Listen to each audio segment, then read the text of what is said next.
মধ্য দিয়ে রাষ্ট্রের সর্বস্তরে একটা গণতান্ত্রিক রূপান্তরের একটা প্রক্রিয়া শুরু হবে। সেই গণতান্ত্রিক রূপান্তরের প্রক্রিয়ায় ঢাকা বিশ্ববিদ্যালয়ের ছাত্র সংসদ, ডাকসু সহ বিভিন্ন বিশ্ববিদ্যালয় এবং কলেজগুলোর যে ছাত্র সংসদ নির্বাচন, সেই নির্বাচন প্রক্রিয়াটা শুরু হবে এবং দ্রুততম সময়ের মধ্যে শিক্ষার্থীদের যে গণতান্ত্রিক অধিকার, গণতান্ত্রিক মূল্যবোধ প্র্যাকটিসের যে জায়গা এবং এই গণতান্ত্রিক নেতৃত্ব নির্বাচনের যে জায়গা, সেই জায়গায় বিশ্ববিদ্যালয় প্রশাসন গুরুত্বপূর্ণ ভূমিকা পালন করবে নির্বাচনের তফসিল ঘোষণা করার মাধ্যমে। কিন্তু আমরা এখন পর্যন্ত দেখতে পেলাম অভ্যুত্থান পরবর্তী সময়ে প্রায় ৫ মাস অতিবাহিত হয়ে গেছে। ঢাকা বিশ্ববিদ্যালয়ের ডাকসু নির্বাচন নিয়ে কার্যত খুব যে জোরালো কোনো উদ্যোগ বিশ্ববিদ্যালয় প্রশাসন এখন পর্যন্ত গ্রহণ করছে তা কিন্তু আমরা দেখতে পাই নাই। আমরা এখনো দেখতে পাচ্ছি প্রতিনিয়তই বলা হচ্ছে বিশ্ববিদ্যালয় প্রশাসন থেকে যে আমরা ডাকসু নির্বাচনের জন্য খুবই আন্তরিক, আমরা ডাকসু নির্বাচন করতে চাই, কিন্তু আদতে আমরা এগুলাকে একটা ফাঁপা বলি হিসাবেই দেখতে পাচ্ছি। কারণ এখনো পর্যন্ত ডাকসু নির্বাচনের যে উদ্যোগ গ্রহণ করা প্রয়োজন তার খুব বেশি একটা বাস্তবায়ন করা হয় নাই।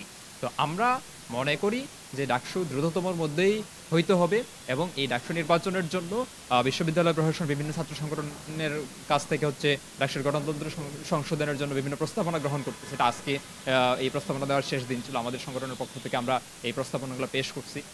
ডাকসুর গণতন্ত্র এই কারণে খুব গুরুত্বপূর্ণ যে আমরা আসলে এই বিশ্ববিদ্যালয়ের যে ছাত্র সংসদ, সেই ছাত্র সংসদকে কতটা গণতান্ত্রিক প্রতিষ্ঠান হিসেবে দেখতে পাই সেটা খুব জরুরি বিষয়।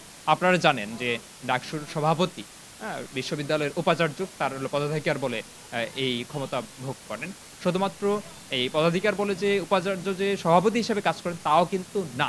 এই সভাপতি, ডাকসুর সভাপতি এটা অপরিমেয় ক্ষমতার উৎস অধিকারী হয়ে থাকেন। তিনি চাইলেই যে কোনো সময় ডাকসুর নির্বাচিত প্রতিনিধিদের যে এক্সিকিউটিভ কমিটি, সেই কমিটি এই ভেঙে দিতে পারেন, যে কোনো সিদ্ধান্ত বাতিলও করে দিতে পারেন।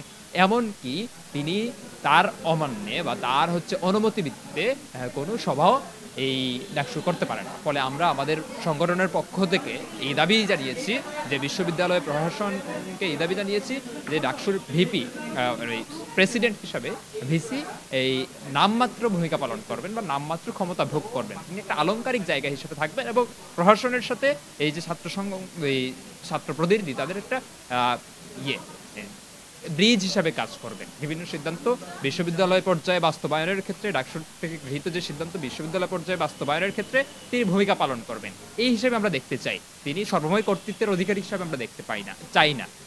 তারপর আপনারা জানেন যে ডাকসুর প্রতিনিধিরা সিনেট এবং সিন্ডিকেটে তাদের ডাকসুর মাধ্যমে প্রতিনিধিত্ব নির্বাচন করে। এই যে সিনেট সিন্ডিকেটের প্রতিনিধিত্ব প্রেরণ করা সেটা কিন্তু ডাকসুর মাধ্যমে হয়ে থাকে। তো ফলে আমরা যদি এখন পর্যন্ত এই ছাত্র প্রতিনিধিত্ব সিনেট সিন্ডিকেটের নিশ্চিত না করতে পারি, আমরা কিন্তু বিশ্ববিদ্যালয়ের সর্বস্তরে সব স্টেক হোল্ডারের প্রতিনিধিত্ব কিন্তু নিশ্চিত করতে পারবো না।